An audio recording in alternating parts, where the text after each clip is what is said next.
अभिमन्यु क्षत्रिय सभा की ओर से हुआ होली मिलन समारोह।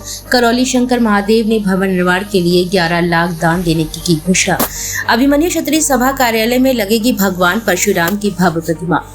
अभिमन्यु क्षत्रिय सभा की ओर से रविवार को परसौली हंसपुरम में होली मिलन समारोह का आयोजन किया गया, जिसमें मुख्य अतिथि के रूप में करौली शंकर महादेव को आमंत्रित किया गया। संस्था के कार्यों को देखते हुए करौली शंकर महादेव ने क्षत्रिय महासभा के भवन निर्माण को 11 लाख देने की घोषणा की एवं परिसर में परशुराम की प्रतिमा लगाए जाने पर 5 लाख का चेक संगठन को दान किया, जिससे कि ब्राह्मण और क्षत्रिय की एकता की मिसाल बन सके। वहीं करौली शंकर महादेव ने समारोह में संदेश देते हुए बोले, क्षमा करो और भूल जाओ का संदेश दिया। कन्या भ्रूण हत्या, नशा मुक्ति, महिला हिंसा के खिलाफ आंदोलन चलाने को बल दिया। सभा में आए लोगों को संकल्प के माध्यम से स्वस्थ क्रिया बच्चों से मोबाइल की लत को छुड़वाया व नशे की लती लोगों को देखते देखते नशे से उनका मुंह तोड़ दिया। इस तरह की चिकित्सा देख लोग वहां उपस्थित लोगों को अपने वैदिक चिकित्सा पर भी विश्वास बढ़ा। वहां उपस्थित लोगों को करौली शंकर महादेव के द्वारा आशीर्वाद स्वरूप महाप्रसाद भी दिया गया। वहीं कार्यक्रम में मुख्य रूप से अध्यक्षता पंकज तोमर और संचालन महामंत्री ने की। समारोह में सांसद देवेंद्र सिंह भूले, लाल सिंह तोमर, रघुनंदन सिंह भदौरिया, भाजपा के महामंत्री शिवराज सिंह, विधायक अभिजीत सांगा, अविनाश सिंह चौहान, RN सिंह, उमेश तोमर, युग दधीची के मनोज सिंगर, धर्मराज सिंह चौहान, SD सिंह परिहार, भूपेंद्र चौहान, मुनींद्र चौहान आदि रहे। ईश्वर की तरफ सबसे ज्यादा अगर कोई ध्यान रखता है तो क्षत्रिय कुल ही। और ब्राह्मण का सम्मान करने वाला अगर कोई है तो क्षत्रिय कुल ही है जो सबसे ज्यादा सम्मान करता है। छोटे से बच्चे को देख करके भी कहता है पंडित जी पाए लगी, छोटा हुआ तब भी बुजुर्ग करता है।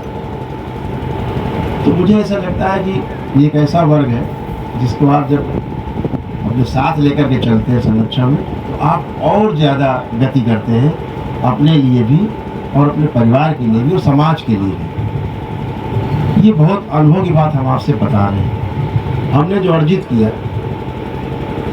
जैसे एक नाम है, चलो उस पर चर्चा कर लेते हैं, ज़्यादा समय आपका ले लेंगे, बहुत आपने प्रतीक्षा की है। एक नाम ऐसा है जो क्षत्रियों के विरुद्ध इस्तेमाल किया जाता है और खूब इस्तेमाल किया जाता है, राजनीति में और ज़्यादा। और घरों में बच्चों को भी ऐसी शिक्षा दे दी गई है कि साहब ये आदमी क्षत्रियों का बिल्कुल खलनायक है। वो नाम है भगवान परशुराम। भगवान परशुराम का नाम आते लगता है क्षत्रिय विरोधी। लेकिन हम अपने बच्चों से कहना चाहेंगे, जो अगली पीढ़ी है, बुजुर्ग तो हमारे तमाम समझते हैं, हम इस लायक नहीं कि उन्हें समझा सकें, ज्ञान दे सकें, लेकिन जितना हमने समझा, शायद आप लोग अध्ययन किए कि नहीं, जाना कि नहीं, भगवान परशुराम के जो दादी थी ना, वो क्षत्रिय थी, क्षत्राणी थी। पता है आपको? दादी, सगी दादी।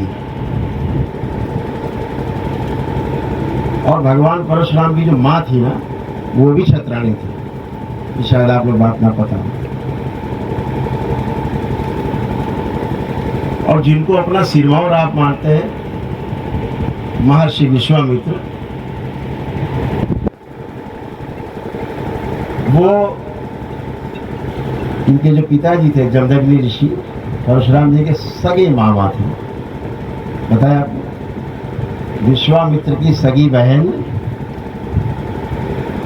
ब्याही थी। तो सत्यवती नाम था। ऋषि ऋचिक थे, उनको ब्याही।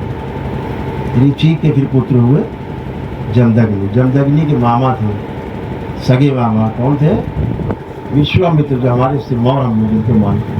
ऐसे गठबंधन रहे हैं पौराणिक काल में हमारे पिछले के लिए, जिन्हें हमने भुला दिया है शायद, जिन्हें हम याद नहीं करना चाहते। इतने गहरे गठबंधन थे। शास्त्रों की शिक्षा भगवान परशुराम ने अपने पिताश्री से, अपने दादा ऋचिक ऋषि से प्राप्त की।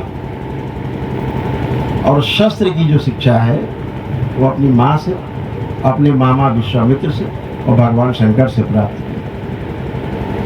इसीलिए वो अजय थे, अजय हैं और हमेशा अजय रहेंगे।